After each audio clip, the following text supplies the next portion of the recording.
As we saw this time last year, we have some things to celebrate. We also have things that will make us pause and have concerns. It is, again, good news that most schools are meeting or exceeding growth. That's a positive trend. It is also great news that we have less low-performing schools, less chronically low-performing schools, those recurring schools, and less low-performing districts.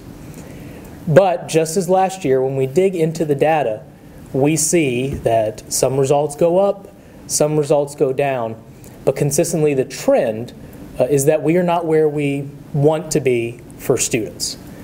Now, teachers are working harder than ever. Principals are working harder than ever. School leaders and people in this department are working harder than ever. I'm excited because I know that our efforts to transform the education system are what it's going to take in order to see these good results for some, but not for all, turn into success for every student. I am excited, especially around the next chapter in education, which will be personalized learning. That means at the younger ages, students will be able to work at their own pace on content, and we will spend less time testing and more time on instruction. I think that's going to be a very pivotal, key part of increasing these results. And also, when we get to the older ages in middle school and high school, we, again, one of my top priorities, are going to tell students that they do not have to go to a four-year college to be a success. They can if they want. Every student should be prepared if that is what they choose and decide. But there are many avenues to success, and they don't all lead through a four-year degree in North Carolina. Community college, military, skills training in high school.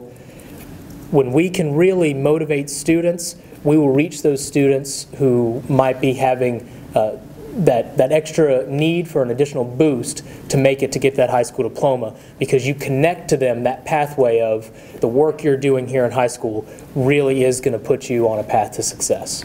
That when you use status quo strategies, you get status quo results. We have been trying the same thing in our public education system for a number of years. Our system was designed 100 years ago to fit for a society in the industrial age. And now, take it to heart, teachers are working hard and principals are working hard. It's not teachers and principals that are the problem, it's the system that they're confined in. So where we're seeing success are through innovative models like Restart schools, where we're giving that flexibility and extra support to some of our lowest performing schools to let them try things differently, different for the 21st century.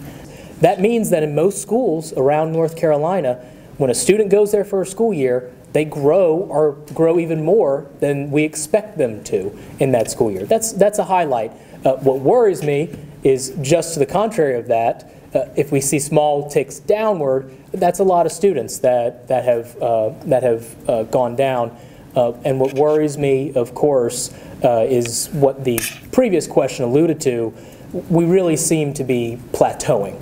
We seem to be in a situation where some years we go up, some years we go down, but when you look at the past years, for the past even decade, you just see that we are in a plateau, and we really need to work together as the Department of Public Instruction, leaders in the General Assembly, schools all across the state, to really make aggressive efforts into what the next innovations will be, what that transformation is going to be in order to address these issues and make sure that we have success for every child, no matter what their background, where they're born, what kind of circumstances they're entering school under.